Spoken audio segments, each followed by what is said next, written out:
Blue Collar Millionaires, we're back.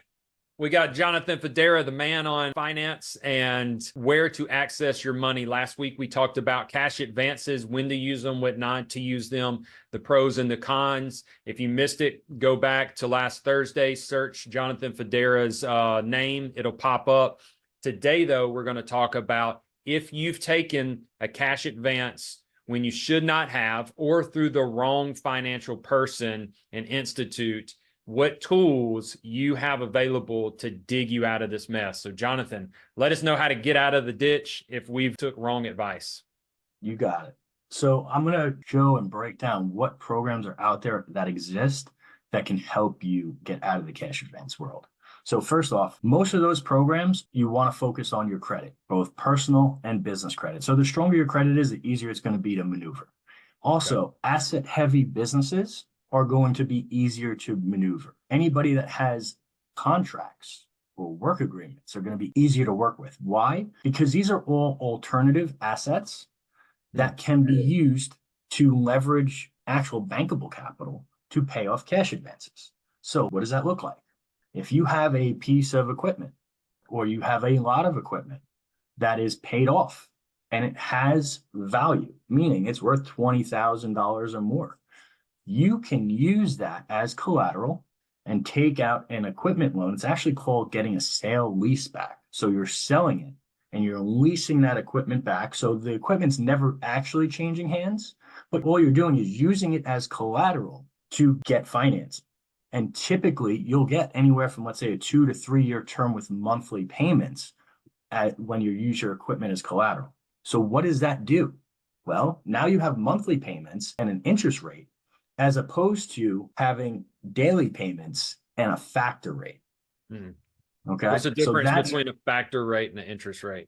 Interest rate, when you pay something that has an interest rate and you pay it early, there's no more interest. Okay. You're paying on that principal. A factor rate is essentially for every dollar, you're going to pay back anywhere between $1.20 and $1, let's say 50 when you're talking about cash advances. And what that means is if you pay it early, there may be a slight discount, but there might not be a discount at all, depending on who you worked with. And so you're still going to pay that off at gross, and that's going to hurt your cash flow. Makes total sense.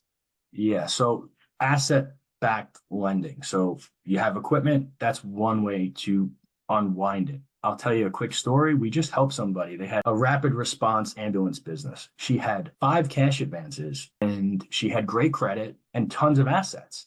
And the cash advances were literally about to end her company. We had her fill out an asset list and we used that with one of our banks to get her $300,000 to pay off all the advances. And actually, the difference in her monthly cash flow was so staggering. It has to be like $40,000, $50,000, or $60,000 a month change because of that.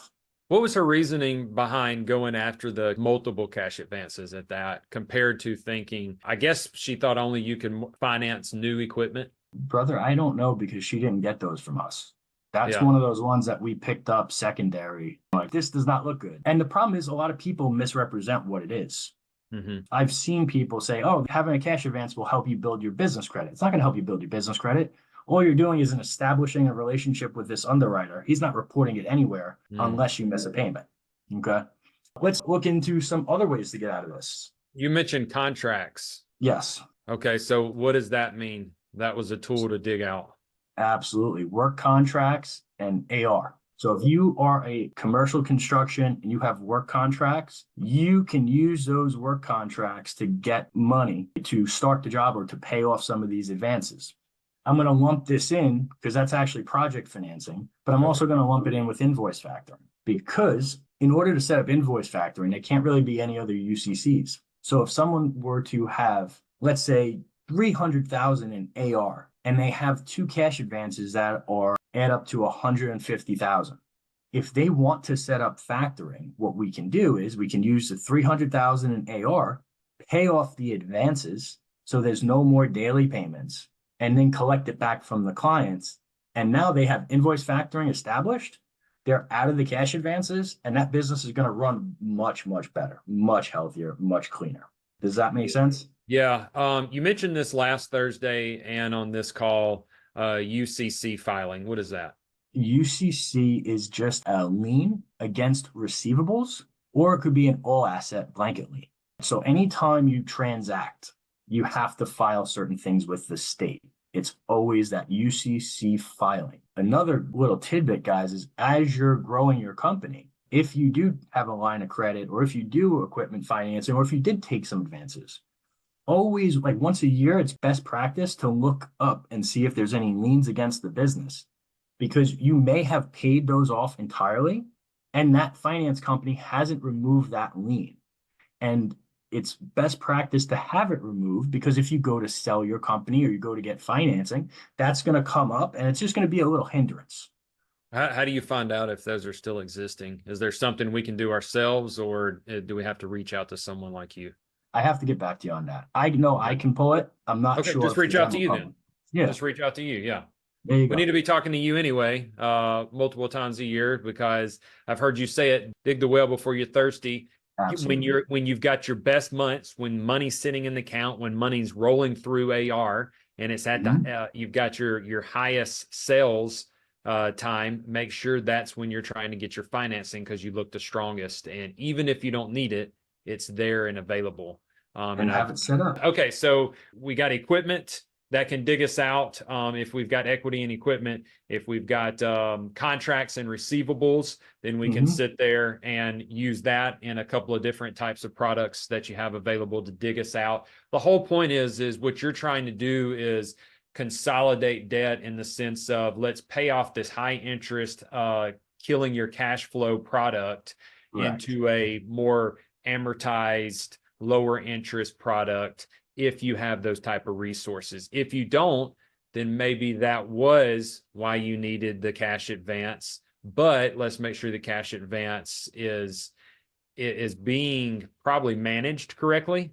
Yes. I would say that would probably be your third biggest thing you see, is people just don't manage the actual product that they did get correctly, and find themselves in a pickle.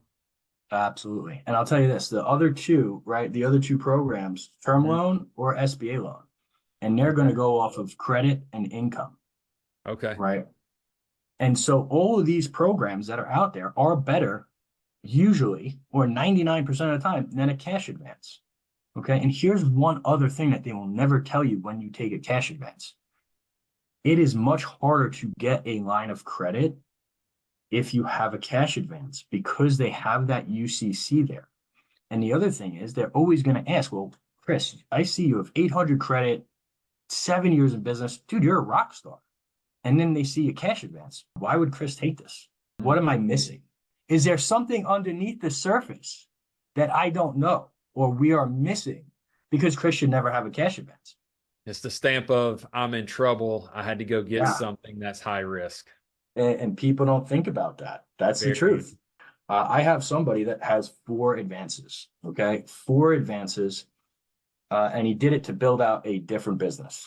This guy is a stud, from earnings to cash flow to credit, every part of what he does. He's a stud. He's on TV. He used it because it was quick money. Right. I could not. I'm midway through his SBA loan, and I had to call and ask that cash advance company. By the way, I did not get him those cash advances. Right. I had to ask them for a favor. He had 4 positions, and the SBA would have been like, all right, I get one mistake, but to do the thing 4 times, what's going on? I had to ask that fintech company to give me one payoff letter that combined everything, so the SBA wouldn't realize that he took 4 separate advances. And that came from my underwriter at the SBA, because he happened to like the deal, and he basically called me. He goes, Jonathan, you send this as is. I can't approve it. He goes, this is what you need to do. Okay, I got you. Say no more. Thank you. Wow. Crazy. Crazy. Yeah. Okay.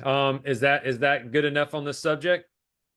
Well, we'll let the audience decide. If you guys need help getting out of this, or you have some questions, please reach out.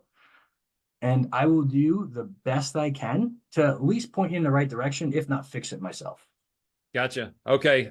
Next Thursday, Blue Collar Millionaires, we're going to be talking about the myths that you hear from, I don't know why they say it. Maybe they're just uneducated. Maybe they're trying to lead you to a product because it puts money in their pocket.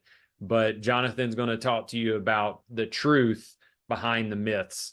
So next Thursday, tune in. If y'all are enjoying this content, make a comment underneath the post so we can know that we need to keep going that direction. If you want to hear about a different subject matter when it comes to financing, loans, finding money for your business, then let us know so we can make sure we go over that topic. Jonathan, appreciate you, man. See you next Thursday. Thank you.